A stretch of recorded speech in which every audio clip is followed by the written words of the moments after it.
नौमौलूद बच्चे से लेके यानी इन्फेंसी से लेके सीनियर सिटीज़न तक को अफेक्ट कर सकती है।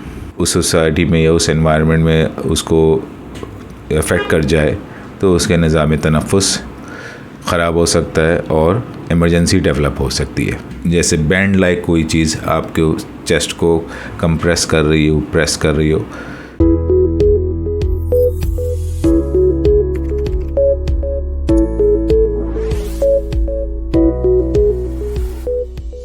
अस्सलाम वालेकुम, मैं हूं आपका host doctor Mohammad Faheem informative video lecture series के साथ। आज हमारा टॉपिक है एस्थमा, एज़मा या दम्मा।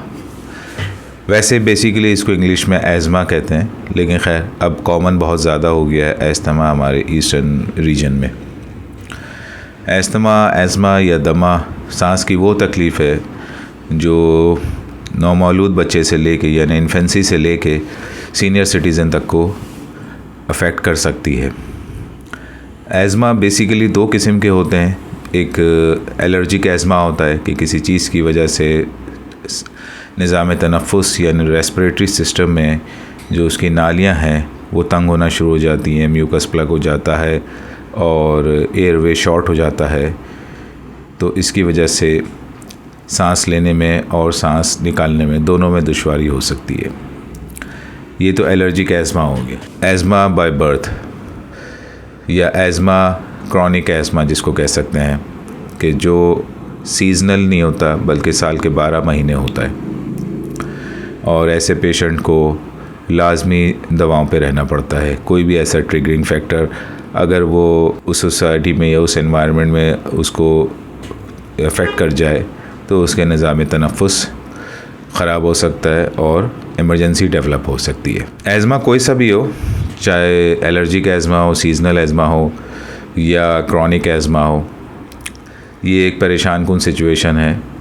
लेकिन जिस तरह बहुत सारी चीज़ें जैसे ब्लड प्रेशर, शुगर, इस तरह से इन बीमारियों के साथ इंसान कॉम्बैट करता है, इसी तरह एज़मा के साथ भी या दमे के साथ भी बच्चे से लेकर बूढ़े तक जो भी लोग इन्वॉल्व होते हैं, मेल फीमेल, उनको भी इससे कॉम्बैट करना आना चाहिए ताकि ज़िंदगी आसान हो सके।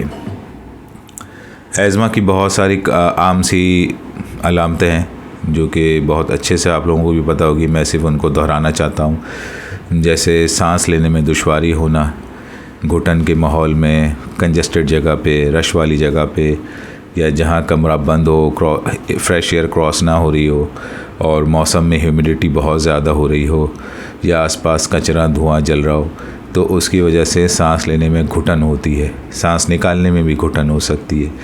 खांसी का दौरा पड़ सकता है, खुश्क खांसी का दौरा पड़ सकता है, कभी कभी उसके साथ बलगम आ सकता है अगर वो पुराना जमा हुआ बलगम है सांस की नाली में। तो ये दो चीज़ें बहुत ज़्यादा कॉमन होती हैं, एक तो खांसी और एक घुटन का एहसास। और तीसरी चीज़ होती है चेस्ट टाइटनेस, यानी चेस्ट जो है बिल्कुल जैसे कोई जकड़ रहा है, तो उसकी वजह से एक जैसे बैंड लाइक कोई चीज़ आपके चेस्ट को कंप्रेस कर रही हो, प्रेस कर रही हो, तो वो एक कैफियत डेवलप हो सकती है। लेकिन वो इतनी ज़्यादा प्रिवलेंट नहीं है। असल ये दो कॉमन चीज़ें हैं कि सांस लेने में दुश्वारी या सांस निकालने में दुश्वारी या दोनों चीज़ों में दुश्वारी, और दूसरी चीज़ खांसी का दौरा। ऐसी कंडीशन में छोटे बच्चे होते हैं, वो तो नहीं बता सकते कि उनके साथ मतलब अंदरूनी कैफियत क्या हो रही है और चेस्ट टाइटनेस हो रही है या नहीं हो रही। लेकिन जो बुज़ुर्ग हजरात हैं या जो एडल्ट्स हैं, तो वो इस कैफियत को बखूबी अंदाज़ा लगा सकते हैं कि उनके साथ ये एज़मा अटैक हो रहा है, दमे का दौरा पड़ रहा है। तो इस सूरत में, दमे के दौरे की सूरत में, आपको ज़ाहिर सी बात है जब आपको ये इस्टेब्लिश हो चुका है कि ये आपको एक बीमारी है, तो इसका इलाज भी आपके पास होना चाहिए। डॉक्टर से रब्ता करके जो भी उन्होंने आपको दवा एडवाइस की है, एक तो होता है रेगुलर यूज़ के लिए और एक होता है एमरजेंसी यूज़ के लिए। दोनों दवाएं अलग अलग किस्म की है क्योंकि उनकी एक्शन, मैकेनिज़्म ऑफ एक्शन भी अलग अलग है। तो आपको पता होना चाहिए कि आपके रोज़मर्रा की दवा कौन सी है, वो आपने रोज़मर्रा इस्तेमाल करनी है। इसमें नागा करेंगे तो कोई भी ऐसी चीज़ जो आपके सराउंडिंग में ऐसी ट्रिगरिंग फैक्टर अगर मौजूद है तो वो आपके सांस की नाली को तंग कर सकता है, और सांस की नाली जब तंग होगी तो फिर अचानक से एक दौरा पड़ता है, सांस की तंगी का भी और खांसी का भी। तो आपने रोज़मर्रा की दवाएं बिल्कुल स्किप नहीं करनी किसी भी बुनियादों पे। ये जवाज़ देना कि अब मैं बेहतर हूँ, तो कुछ नहीं पता आपको कि ये ऐसी चीज़ है कि जो कोई भी एक चीज़ सराउंडिंग में अगर होती है, इवन आपकी ग़िज़ा में भी हो जाती है, या बराबर वाले को भी अगर कोई ऐसे जो ऐसी बीमारी है जो सांस से मुतल्लिका है, दूसरों को ट्रांसमिट हो सकती है, तो वो चीज़ अगर आपको लग जाती है तो वो फिर अचानक से ट्रिगरिंग फैक्टर हो सकती है, और इसका ना कोई वक्त होता है, ना दिन होता है, ना रात। तो ऐसी सूरत में फिर आप भी परेशान हो जाएंगे। तो अपनी रोज़मर्रा की दवाएं बिल्कुल स्किप ना करें। सेकेंडली, अगर किसी भी वजह से एक्सरबेट हो जाती है ये सांस की तकलीफ़, किसी भी वजह से हो सकती है, मौसम की शिद्दत की वजह से हो सकती है, चाहे सर्दी हो या गर्मी हो, मौसम में ह्यूमिडिटी है वो उसकी वजह से हो सकती है, आसपास कचरा जल रहा है उसकी वजह से हो सकती है, खाने में बहुत ज़्यादा ठंडी चीज़ें इस्तेमाल कर ली या ऐसी चीज़ें इस्तेमाल कर ली कि जिनसे आपको एलर्जिक है, तो वो एलर्जी किसी भी शक्ल में हो सकती है, मौसमियाती हो सकती है, माहौलियाती हो सकती है, ग़िज़ाई हो सकती है, किसी इंसेक्ट बाइट से हो सकती है। तो ये सारी चीज़ों से जब अगर आपको लगे कि एक्सरबेट हो गई है, तो आपने फिर इमरजेंसी मेडिसिन यूज़ करनी है। देखिए, ये फ़ैसला आपने ख़ुद करना है कि आपने अपनी ज़िंदगी को कैसे लेके चलना है। कोई भी डॉक्टर आपको सिर्फ गाइड कर सकता है, लेकिन ये आपका हक़ है कि डॉक्टर आपको सही तरीके से गाइड करे, कि जो भी आपकी ज़रूरत है उसके तहत आपको इन्फॉर्म कर दे, आपको प्रिस्क्राइब कर दे। मैं फिर रिपीट करता हूँ कि सांस की इस दमे की बीमारी की दो खुसूसी अद्वियात हैं। एक वो जो रेगुलर बेसिस पर हैं, जिनको स्किप नहीं करना, एक वो जो एक्यूट इमरजेंसी में यूज़ करना है। रेगुलर वाली तो आपको याद होती है, लेकिन एक्यूट इमरजेंसी वाली अक्सर लोगों को याद नहीं होती।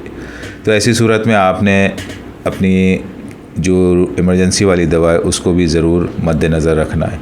और तीसरी अहम बात कि आपने अगर इमरजेंसी वाली दवा इस्तेमाल कर ली है और आपका सांस का निज़ाम तनफ़ुस बेहतर नहीं हो रहा है और शिद्दत बढ़ती जा रही है, तो आपने इंतज़ार नहीं करना, आपने फ़ौरन अस्पताल रुजू करना है। क्योंकि ये वो कैफ़ियत है कि जो खुदा न खास्ता अगर बढ़ती चली गई तो जानलेवा भी हो सकती है।